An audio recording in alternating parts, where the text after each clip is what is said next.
Hello folks, today I'm going to be taking a look at Riot Quest's Wintertime Wasteland, the single player starter set from Privateer Press. So the Riot Quest Wintertime Wasteland single player starter set from Privateer Press. This contains your 5 Riot Quest characters, the dice, the map, and all the cards required to play. It's actually a game for 2 to 4 players and takes a relatively short amount of time to play it, so 30 minutes. It's a good way to get into it. You get a bit of a blurb about what's happening with the Wintertime Wasteland and our characters Yuri, Shivers, Boomhowler, Black Bella and Scylla. Once great iron kingdoms are now a pile of smouldering ruins, but there's treasure everywhere. If you've got the gumption to fight for it, you'll need a crackerjack crew, gobs of gear, lots of love for the chaos battle, and if you're going to score the best leftover loot in the land. But watch out, it's every human, dwarf, elf, goblin for themselves in this outrageous quest for bodacious booty. I think this best illustrates how much whimsy there is in this game. If I crack open this end panel, you can see how to play. Choose the 5 Riot Quest models from inside the box, roll the dice, they're also inside the box, and count the explosions.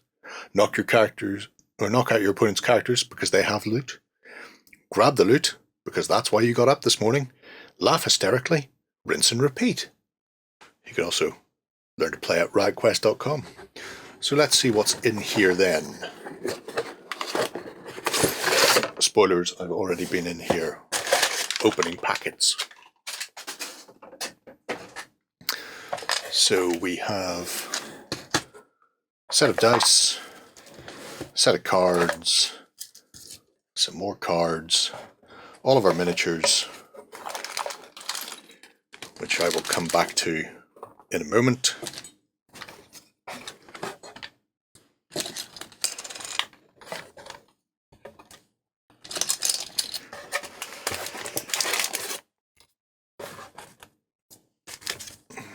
Set of tokens and objectives and loot and things,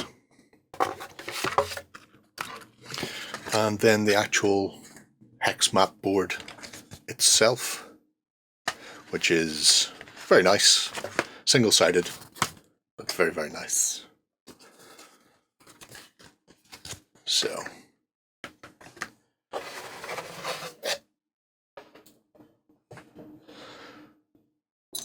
starting with the Riot Quest strike dice, you get 6 white, 4 blue, 4 red. I have no fingernails, so I may rip this opening it, which I don't want to do.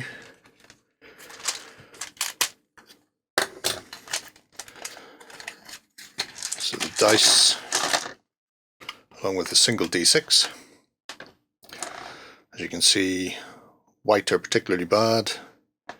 1 double, 2 single hits. I believe blue are better. Possibly blue are the best. Nope, blue are better. So double, 3 singles, and only 2 blank faces. And then our red dice, just that single blank, and hits a go-go. Still only a single double on each one, so you're not going to get overpowered by somebody rolling a load of spectacular explosions. So here we have the character cards for Scylla, Boomhowler, Yuri, Shivers,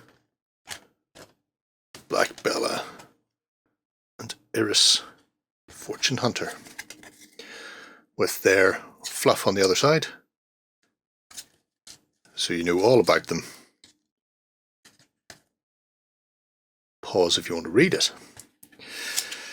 You also have your quick reference sheet. You can run, attack, raid, rig, or special action, and on the back what the symbols are on the cards. which is all excellent, and your dice well for where to put your dice. On top of that, we have the ability cards along with various equipment and bounties, and our treasures, and finally scrap. And last but by no means least, the miniatures. So they do all come with the specific bases they require. A lot of them are one piece, so what I will do is take them, build them and base them, and then come back to them, because like I say, there's not a huge amount of building in them. In some cases it is just arms on, head on and go. So I shall be back with the miniatures in a moment. Okay, so I'm back. One thing I didn't show before I disappeared off was the rules. So the rules is a little A5 booklet, full colour, and about 30 pages long as far as the rules go, with some additional pages at the back with the fluff behind the various characters. So I won't be going too much into those. Hopefully we'll get a Let's Play done on those soon. But at the end you can see the characters you get inside here. So you get a page long essentially breakdown about who they are and the weapons and gear they come with. Okay, so first off we have Isella. Two-piece model, very easy to make. Some nice detail on her. Scarred face. Not sure what's going on there. She doesn't have it in the picture. Maybe she does.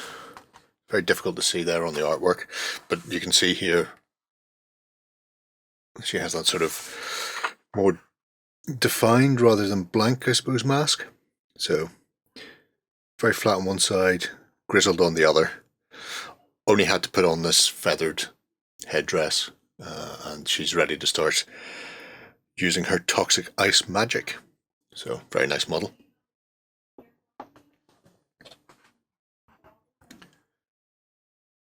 Here we have Shiver, the smallest, again another one piece, with his tiny helmet, tiny sword and massive rage.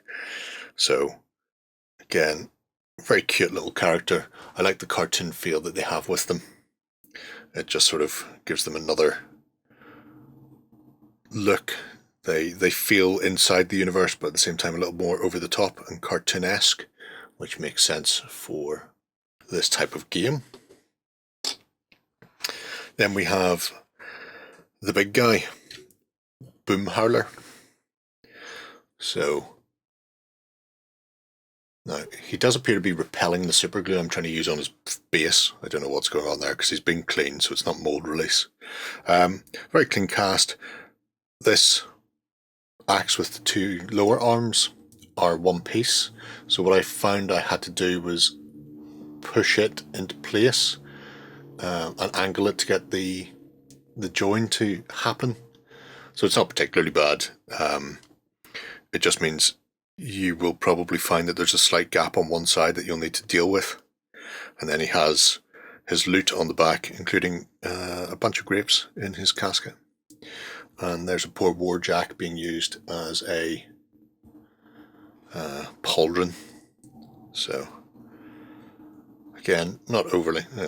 He's repelled himself in the base once more. I don't know what it is about that model and superglue. But yeah, nice model. Stone Cold Black Bella then, with her death chicken. This is probably my favourite model. Oceans of sort of empty space, if that makes sense. The very, clean lines on the cloak, the hair, means you can get away with a very simple paint job, or if you want to be flash, you can do some interesting things. I love the telescoping sword, it's referred to. It reminds me of the Brotherhood of the Wolf, the French werewolf film. And of course she has her Winter Owl Frostwing there that she can set on people. So, again, beautiful chunk of metal. And last, but by no means least, although possibly least, we have Yuri the Hunter. So again, one piece. He's got his bear traps, man traps, and a glorious beard bigger than most, apparently. It isn't a magnificent beard.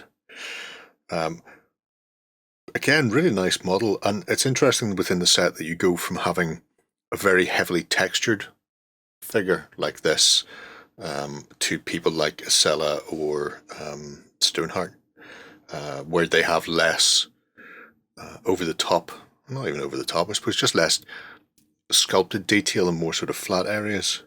It gives them a very distinct look within the range. It means that everybody doesn't just look like carbon copies. There's a poor polar bear on his back. But yeah, so that is them. That is the Wintertime Wasteland for Riot Quest. And like I say, we shall hopefully be getting some Let's Plays in the not too distant future. So there we have it, a one-stop shop if you're planning on getting into Riot Quest, with some nice little features in there. I love the fact that it's got its own customized board that matches the icy feel of the figures in there, along with all the cards and dice and everything else that you need to jump in and start smashing face and grabbing loot. Riot Quest is one of those games that has sort of been on the fringes. I've noticed it but never really paid much attention to it. However, I am looking forward to getting this on the table and under camera, so hopefully we'll have a few games in the not too distant future. Let us know what you think below. Until next time, bye bye. Go ahead and check out our other content on screen now, and while you're at it, why not hit subscribe and remember to ding our dong. Go on, you know you want to click it, go on.